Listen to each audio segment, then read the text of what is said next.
আমার কাকা আমার দাবরাসে টাকা নেওয়ার লাগে। আসসালামু আলাইকুম গাইস, কেমন আছেন? আশা করি সবাই ভালো আছেন। তো আমি আজকে আবারও একটা ভিডিওতে হাজির হইলাম। আজকের ভিডিওটা হলো ইতিমের মাল আত্মসাৎ করে কিভাবে, তাই দেখবেন আজকে। দুনিয়া সুন্দর, আসমান সুন্দর, জমিন সুন্দর, মানুষ সুন্দর, সুন্দরী সুন্দরী পাল্লা, জানি না কত সুন্দর তুমি আল্লাহ, জানি না কত সুন্দর তুমি আল্লাহ। তাহলে মাঝে মাঝে এই আবু জেহেল কোন থেকে বেড়ায়? কি আছে বাবা, তোমার কি আছে? কি আছে তোমার?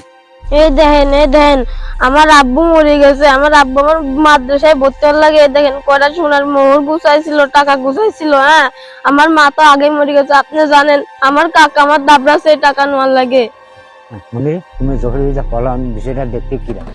এই যে 8-10 বছরের একটা ছেলে, এই ছেলেটা যে নিজের মা নাই, নিজের বাবা নাই, কিন্তু বাপে মরার আগে কিছু টাকা পয়সা তার নিকে জমা করে থেকে গেছে যে তার মাদ্রাসায় পড়াইবো।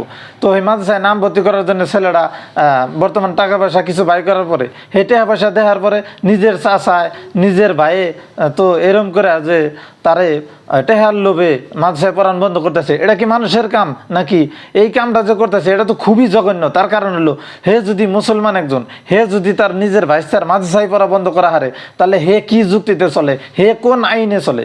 ছেলেটা এমনি ইতিম, তারপরেও সেই মাদ্রাসায় পড়া টেহা পয়সার লোভে যে সেই মাদ্রাসায় পড়া বন্ধ করা দেওয়ার জন্য এই সিস্টেমটা নিছে। এটা তো একটা কাম, জঘন্য কাম, এমন কাম যেমন জাহিলাতি কাম। তার মানে এই কামটা কি হিসাবে করে, তার মানবতা কোথায়? বর্তমান জামানায় ইতিম পাইলে বা মা বাপ ছাড়া একজন সন্তান পাইলে, তাহলে চাচারা বড় ভাইয়েরা চান্স পায় যে এই যে ঠকাই না সময়, এই সময় যায়, আর এই সময় গেলে পরবর্তী আর চান্স নাই। কিন্তু এটা কি মুসলমানের কালচার? এটা কি মুসলমানের স্বভাব? মুসলমানের যেটা নিয়ম, যেটা কানুন, ওই কানুন হিসাবে চলবার গেলে যদি নিজের ভাইয়ের সন্তান, যদি নিজের ভাইয়ের মানে কি কিছু আপদ বিপদ, যেমন নাকি ছেলের সন্তান যদি বিয়ে বাবা করায় বা মাদ্রাসায় পড়ায়, যদি আর্থিক কিছু সহায় করা হারি বা যদি তারা কোনো পরামর্শ দেয় একবারে দিয়ে হারি, হে রাস্তা না দেখে আমরা কি দেখি, হে ব্যবস্থা না দেখে আমরা দেখি তারে কেবা করে বিপদে ফেলান যায়, তারে কেবা করে মারণ যায়, তারে কেবা করে কাটন যায়। এটাই তো আঙ্গ চরিত্র।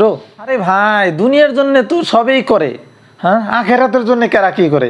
যদি ইতিমের মালি আঙ্গ মাইরা খান নাকি, তাহলে আঙ্গ ভিতরে কতটুকু ইমান আছে, কতটুকু আমরা চিন্তা করি, কতটুকু আখেরাতের কথা ভাবি। আহা, নিজের লোভ সামলাই ভাই, এটা কেমন কথা? নিজের ভাইস্তা যদি মাদ্রাসায় পড়ে, সেই টাকার জন্য যদি তারা দাবরি হারি, তারে মারা হারি, এটা কেমন জাহিলাতি ভাই?